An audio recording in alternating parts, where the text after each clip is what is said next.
Hey everyone, and welcome back. Ready for another deep dive? Always. Awesome. Well, today we're going to be talking all about AI Okay.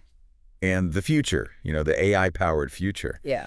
So we got this panel discussion.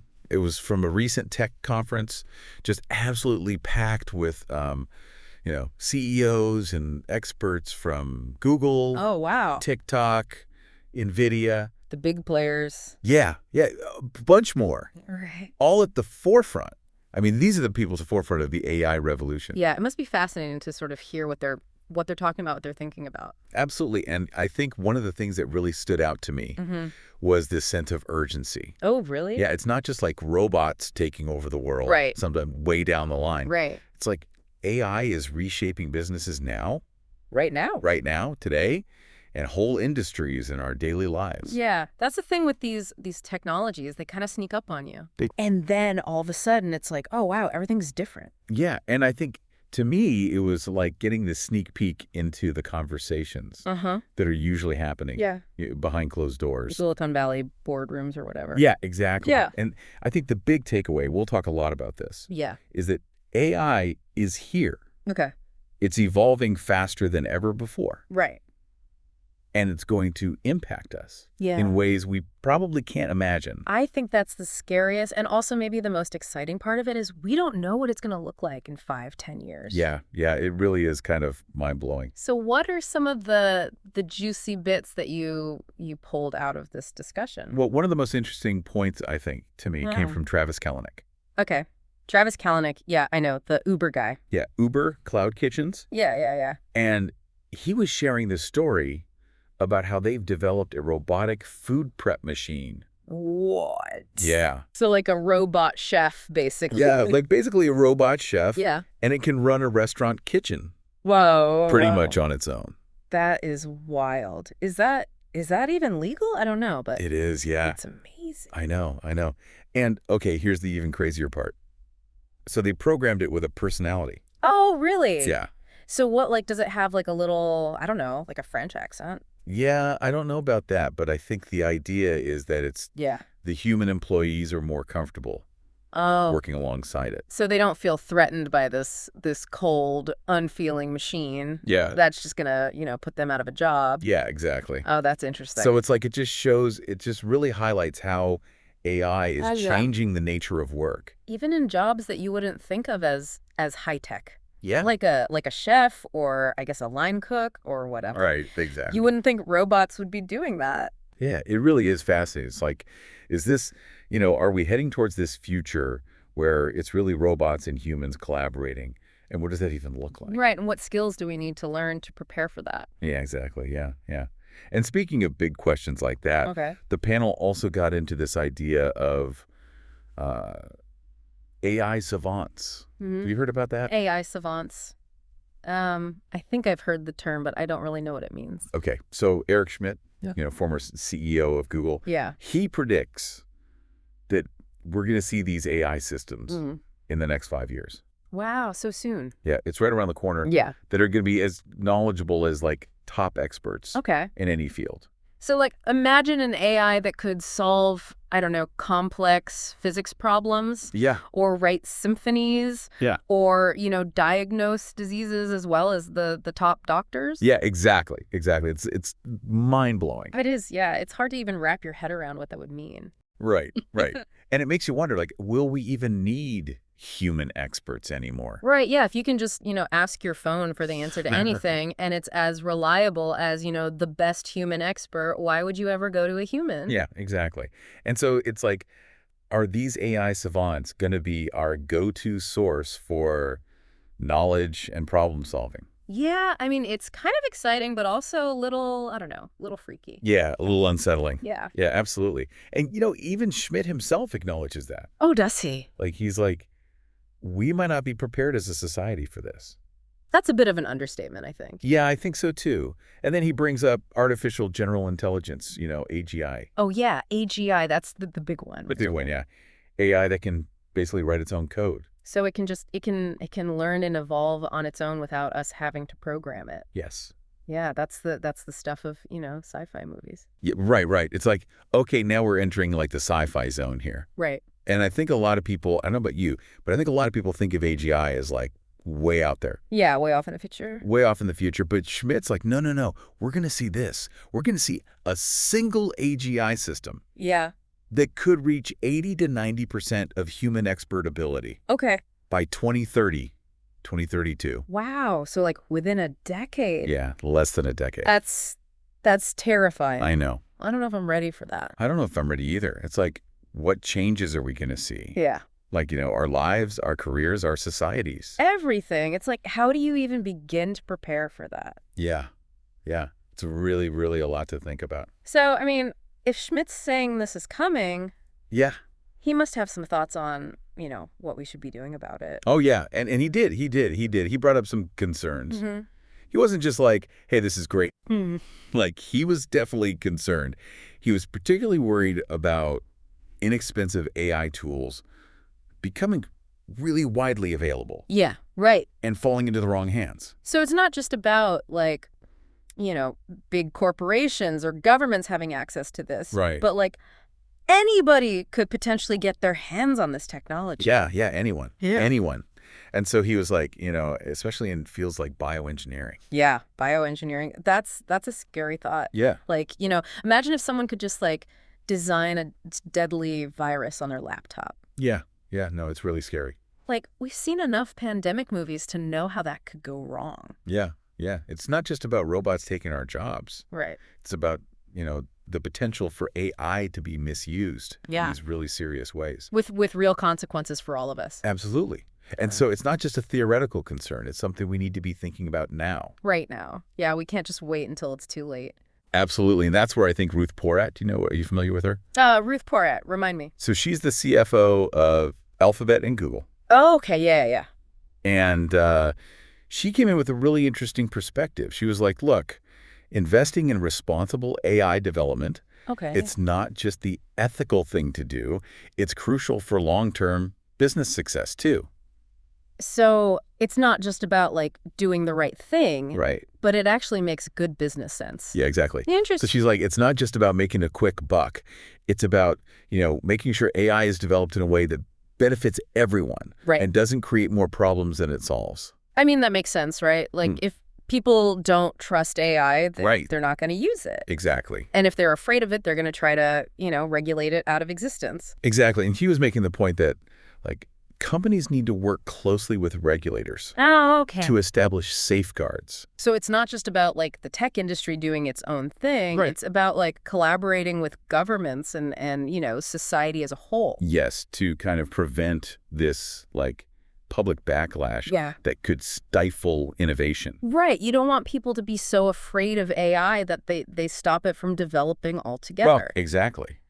So it's about building trust and showing that AI can be a force for good, not just, a tool for profit or control. Absolutely. And it just makes you wonder, listening to all this, are these companies, are they really committed? Yeah, are they walking the walk or just talking the talk? Yeah. Are they prioritizing safety and transparency? These are things we should be asking.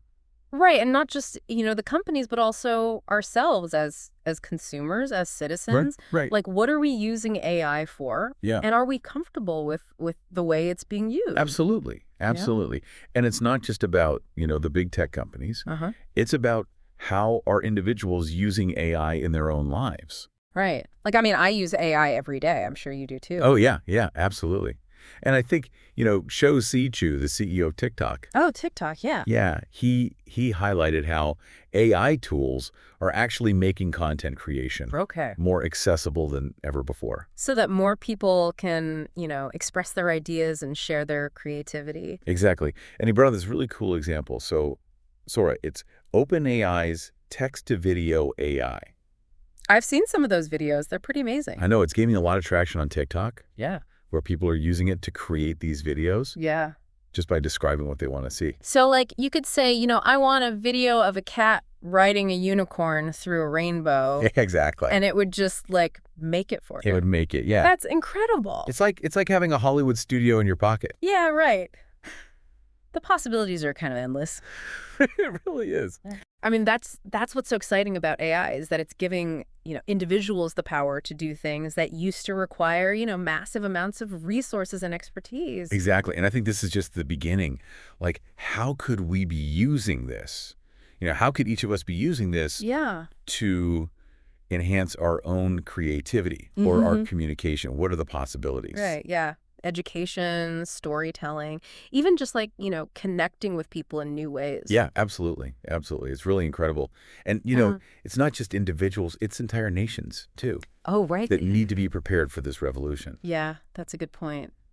And Jensen Huang, CEO of NVIDIA, Yeah. he had some strong words for world leaders. Oh, really? Yeah, urging them to, like, embrace AI Okay. and invest in building what he calls AI factories. AI factories, what are those? Yeah, no, it sounds like something straight out of, Willy Wonka or something. But he described these as basically systems for processing massive amounts of data into usable models. So it's like the infrastructure that's needed to actually develop and use AI on a large scale? Exactly, yeah. And his view is that, like, the nations that fail to do this, they're going to be left behind. Left behind. Not just economically, but strategically. Wow. In the coming decades.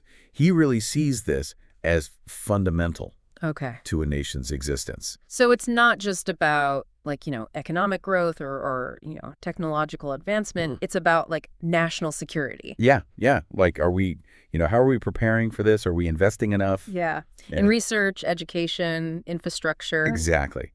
So a lot to think about, and I think this is, as we keep going, this is going to be a recurring theme, is like the implications of all this. Right. Because it's not just about the technology itself, it's about how we use it. Exactly. And speaking of the technology, he also hinted at some really exciting developments in the world of AI hardware. Okay. NVIDIA is known for their GPUs, right? Yes. Those are their powerful chips. Yeah. But he emphasized that their focus is shifting to this comprehensive, accelerated computing platform. Accelerated computing. That sounds cool. What is that? Yeah, so he's like, look, we're not just focusing on GPUs anymore. Okay. It's about this whole ecosystem of technologies, specialized software, networking infrastructure, even new computing architectures. Oh, wow. All designed to accelerate the development and deployment of AI solutions. So it's like they're building the foundation for even more powerful and accessible AI future. Yes. And it just highlights how rapidly this field is evolving. I mean, even the hardware. Is changing. It's mind-blowing. Yeah. So the next few years, who knows what we're going to see. But it's going to be wild. It's going to be pretty wild, yeah. Yeah, I'm excited. Yeah, me too. And maybe a little scared. Yeah, I think that's a healthy balance. Yeah, I think so too. To be excited about the possibilities, but also aware of the risks. Yeah, absolutely. And that's what we're going to keep talking about as we go through this deep dive. So stay tuned. Okay. We're going to get into a lot more of the really interesting stuff coming up. Sounds good. I'm looking forward to it. Awesome. Welcome back to our deep dive into the AI revolution. Phew, we just left off talking about incredible pace of innovation in both AI software and hardware. And I mean, things are moving at warp speed. Yeah, it does feel like every day there's a new breakthrough or a new announcement or something, right? Yeah. But I think beneath all the hype, there's this crucial element that often gets overlooked. Well, really? What's that? The data. Okay. It's the fuel that powers all of these AI systems. Right. So data is kind of like the raw material, right? Yeah. That AI algorithms use to learn and make decisions. Yeah. Exactly. And without the right kind of data, even the most advanced AI systems, they're not going to be able to do much. Yeah, going to fall short. Yeah, exactly. And one of the experts on the panel, Jack Hidary, he's the CEO of Sandbox AQ. He made a really interesting point about this. He was talking about the growing need for generative data Generative data, okay. Yeah, to train the next generation of AI models. Okay, I'm intrigued. What's generative data? So he explained that, large language models, Mm. the kind that power things like ChatGPT and all that, Right. they've mostly been trained on massive amounts of text and code. Right, scraped from the internet. Yeah, scraped from the internet. But those models, Yeah. they're still kind of limited, right? Okay. In their understanding of the physical world. So things like biology, Yeah. chemistry. Yeah, physics, all the fundamental laws of nature. So just feeding them more text and code? It's not going to cut it. Not going to cut it. Exactly. To train AI models that can truly understand and solve problems in those domains, we need a different kind of data. Okay. Data that's generated from the actual equations and principles that govern those natural phenomena. So instead of just like showing AI what we've already observed in the world, we need to give them like this deeper understanding of the rules, the underlying rules. Yeah, the underlying rules of the universe. Not just surface level observations. Exactly, precisely. Okay. And he believes that this generative data approach is going to be really essential for developing AI systems that can tackle these real-world challenges. Okay. In fields like drug discovery, materials science, climate modeling, all these really complex problems. Wow. Okay. So it's like instead of training AI on what we've already observed, Yeah. we're creating these like synthetic data sets that actually represent the laws of nature. Yeah, the laws of nature, like giving AI a whole new level of understanding. Exactly. And this is where that power of those advanced computing platforms that we were talking about earlier really comes into play. Being able to run those complex simulations, generate these massive data sets, that's crucial for this approach to work. It sounds like it's all connected, right? Like the hardware, the software, the data, like it's an AI ecosystem that's just constantly like evolving and getting more sophisticated. That's a great way to put it, yeah. And it kind of highlights another key point that Hidari brought up, the need for AI systems that can reason and solve problems in a more human-like way. Okay. He specifically talked about the rise of quantitative AI. Quantitative AI. Yeah, which is, based on mathematical equations and numerical data as a key complement to those large language models that we were talking about earlier. So it's like instead of just having AI that's really good at language processing, right, we also need AI that can like think logically, apply mathematical principles. Yeah, draw inferences from data. It's like having these different types of AI, each with their own strengths. Exactly. And he argued that this type of AI is going to be essential for tackling challenges in areas like finance, materials science, drug discovery, fields where you really need that logic and precision. Right. Makes sense. But it also, all this talk about AI becoming more powerful, more sophisticated, it makes me think about the risks, too. Of course, yeah. Are we creating systems that we won't be able to control? It's a valid concern, and the panel definitely didn't shy away from addressing those issues. Eric Schmidt, for example. Okay. He spoke at length about the need for responsible AI development. Right. And the importance of safeguarding against potential misuse. Yeah, I remember he was particularly concerned about those inexpensive AI tools, falling into the wrong hands, potentially being used for malicious purposes. Yeah, it's like a Pandora's box scenario, right? Yeah. Once these powerful tools are out there, who knows how they might be used? It's a little scary. It is, and he specifically mentioned the field of bioengineering as a potential area of concern. I mean, imagine the consequences if someone with malicious intent got access to AI tools that could be used to design, like, dangerous biological weapons or something. That's a chilling thought. Yeah. It's like something out of a sci-fi thriller. It is, but Schmidt didn't just, raise the alarm. He also offered some solutions. He stressed the need for international collaboration, regulation to make sure that AI is developed and used responsibly. So it's not just about individual countries or companies. It's like we need this global cooperation. Exactly. To like set ethical guidelines and safeguards. He thinks we need to anticipate the potential risks, put those safeguards in place before it's too late. Like a Geneva Convention for AI. Exactly. Yeah. And it's not just about preventing misuse. It's about making sure that AI benefits all of humanity, not just a select few. Yeah, it's got to be distributed fairly. Absolutely. And that brings us to another crucial topic that was discussed, the economic implications of the AI revolution. The panel really explored both the potential benefits and the potential challenges that AI poses for the global economy. Yeah, that's what I was going to ask you about. It seems like, on the one hand, it has the potential to create all this wealth, Right. boost productivity, but on the other hand, there are these concerns about job displacement, Job displacement, yeah, economic disruption. yeah, economic disruption. So what do they have to say about that? Well, Ben Horowitz, he's a venture capitalist, co-founder of Andreessen Horowitz. Yep. He offered some really insightful thoughts on this. He talked about how AI is creating this massive new market with enormous potential for growth and investment. So for investors, it's like the Wild West. The Wild West, yeah. Yeah. A land of opportunity, Yeah. huge potential rewards, but also significant risks. Right.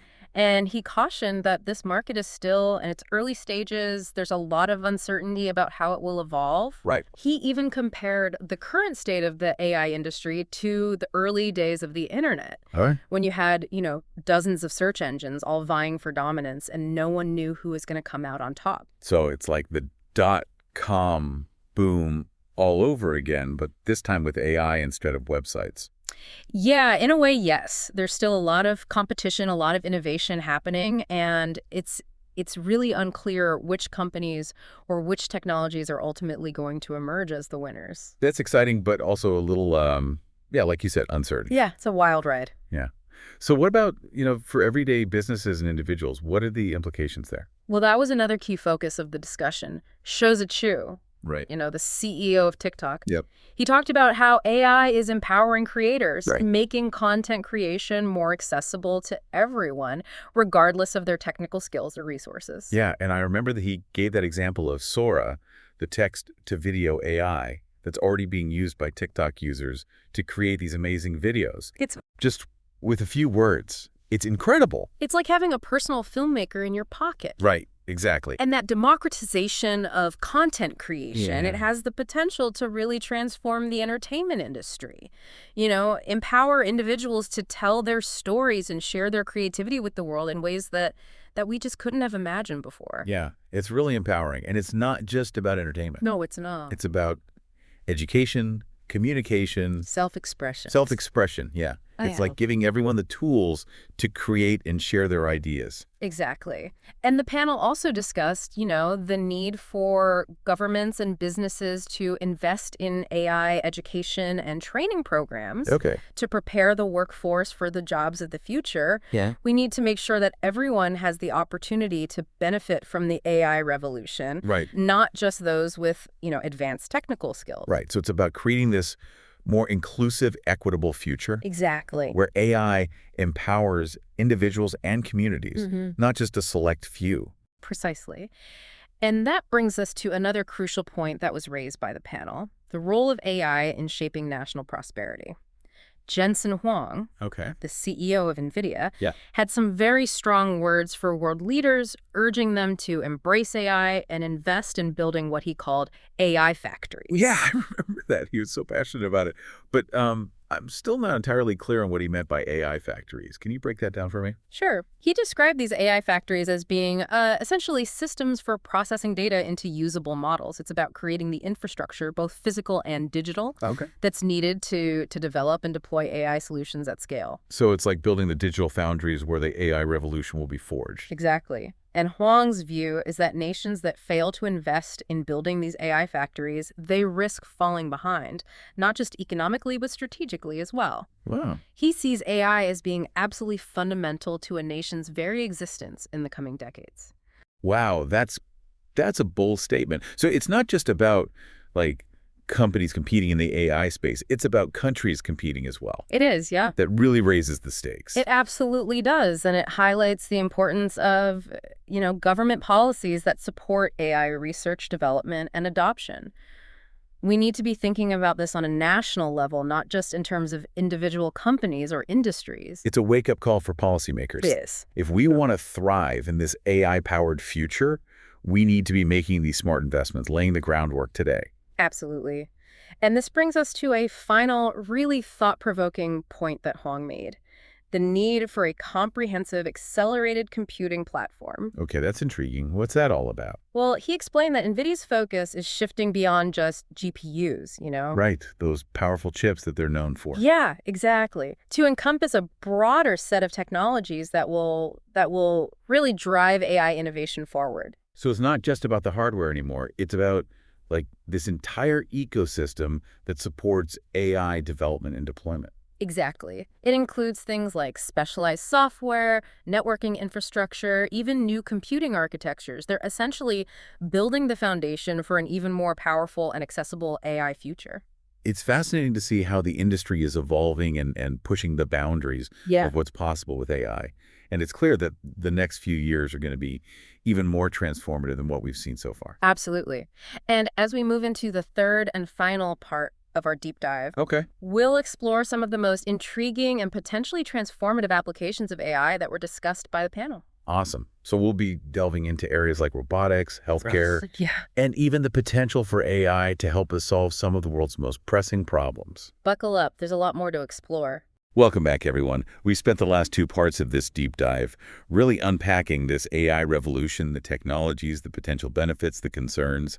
And now it's time to kind of get into the fun stuff, the applications. Yeah, the mind-blowing ways AI could be used that sound like they're straight out of science fiction, but are actually becoming reality as we speak. Yeah, and I think the panel did not disappoint. No. They covered some really, really groundbreaking applications, Absolutely. starting with robotics. Yeah, robots, always a crowd pleaser. Always a crowd pleaser. Yeah, and I remember Elon Musk sharing his vision for humanoid robots, Yeah. Oh, right, the Tesla bot. Yeah, that could handle all sorts of tasks, like everything from like everyday chores to complex manufacturing work. It's a vision that's both exciting and a little unnerving, right? Like imagine having robot assistants helping us around the house, freeing up our time for other things. But it also makes you wonder what happens to all the jobs that those robots would be taking over. It's a big question, and Musk believes these robots could ultimately revolutionize the workforce, potentially leading to a future where human labor is no longer necessary for many jobs. That's a bold prediction. And it raises all sorts of questions about the future of work and the potential impact on employment. Like, how do we ensure that everyone benefits from this kind of technological advancement? How do we prepare for a world where the nature of work itself is so fundamentally different? Right. These are huge questions, and there are no easy answers. But I think it is clear that AI is going to force us to rethink the way we work, the skills that we need, even the very definition of a job. Absolutely. And it's not just about robots in the workforce. The panel also discussed how AI is, poised to revolutionize healthcare. We heard some really incredible examples of how AI is already being used to diagnose diseases more accurately, develop new treatments, and even personalize patient care in ways that were, unimaginable before. I was blown away by some of the stories that they shared, like AI being used to detect cancer earlier or predict patient outcomes more effectively, and even design custom-tailored drug therapies. Yeah, it's incredible. And it really highlights the potential for AI to not only improve the quality of healthcare, but to make it more accessible and affordable for everyone. Imagine a future where AI can help us cure diseases that are currently incurable or extend our lifespans and enhance our overall well-being. That's amazing. It is exciting, but I also think it raises, again, some ethical questions like how do we ensure that everyone has access to these advanced technologies Right. and that AI doesn't create or exacerbate, existing healthcare disparities? Yeah, that's a crucial point. It's really important that we prioritize equitable access to healthcare and that AI is developed and deployed in a way that promotes fairness and justice. It's a good reminder that even with the most promising technologies, we need to be thoughtful, right, about the ethical implications and make sure that everyone benefits. Absolutely. Yeah. And it's not just about healthcare and robotics. The panel also discussed the potential for AI to help us address some of the world's most pressing challenges, like climate change and poverty. I know. They talked about how AI is already being used to model climate change more accurately or to develop renewable energy solutions and to optimize resource allocation to address poverty and inequality. Yeah. It's a good reminder that AI can be this powerful force for good, not just a tool for automation or profit. It can help us create a more sustainable and equitable world. It's hopeful. It gives you hope. Yeah, it does. But I think it's also important to remember that AI is a tool, And like any tool, it could be used for good or evil, right? Exactly. The future of AI isn't, predetermined. It depends on the choices that we make today as individuals, as companies, and as a global society. Right. So as we wrap up this deep dives, what's the key takeaway here? Well, I think the key takeaway is this. The AI revolution is happening. It's happening fast, and it has the potential to really transform our world in these profound ways, for better or for worse. The future isn't something that just happens to us. It's something that we create. Exactly. And the choices that we make about AI today Yeah. are going to determine what kind of world we live in tomorrow. So it's exciting, but it's also a little daunting. That's both. We have this responsibility, right, to educate ourselves, Yeah. to engage in the conversation, and make sure that AI is being used to benefit all of humanity, to create this more just and sustainable world. I couldn't agree more. Thanks for joining us on this journey. It's been a fascinating conversation, and I hope it's inspired you to think deeply about the AI revolution and the role you want to play in shaping its future. Yeah. Thanks for listening, everyone. We'll be back soon with another deep dive into a topic that's sure to spark your curiosity and get those brain cells firing.